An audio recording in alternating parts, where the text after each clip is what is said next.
In each new project, we're faced with challenges, and one of the biggest challenges is we're trying to design the project to meet the goals of 3 different people.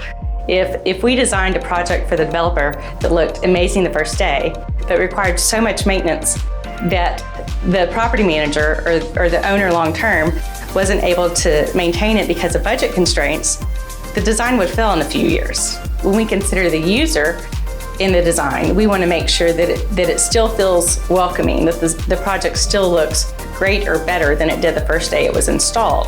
And that means that we have to know how it's going to be maintained, or else the experience that the user has may be different than we initially intended. A great example of this is when we were designing a project for the North Texas Food Bank.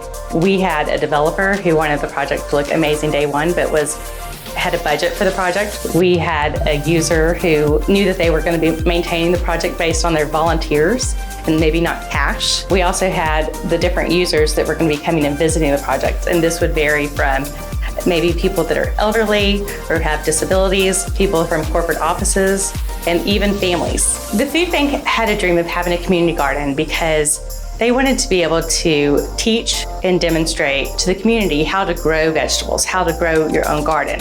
We designed some raised planter beds so that people who were uncomfortable bending over didn't have to get on the ground or get on their knees to work with the plants. We also designed some small boxes on the ground, lower boxes that kids would be comfortable working in.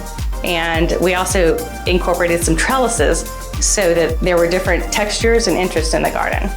Additionally, we put a couple of large just planter beds, and we knew that people who came with corporate volunteers would be able to work in these big areas for the plants. When we develop a project and we consider the developer, the property manager or the maintenance contractor, and the user who's going to come and visit the project, we end up with a property that looks good day one, that looks as good or better day two, and then the experience day 3 is exactly what we intended.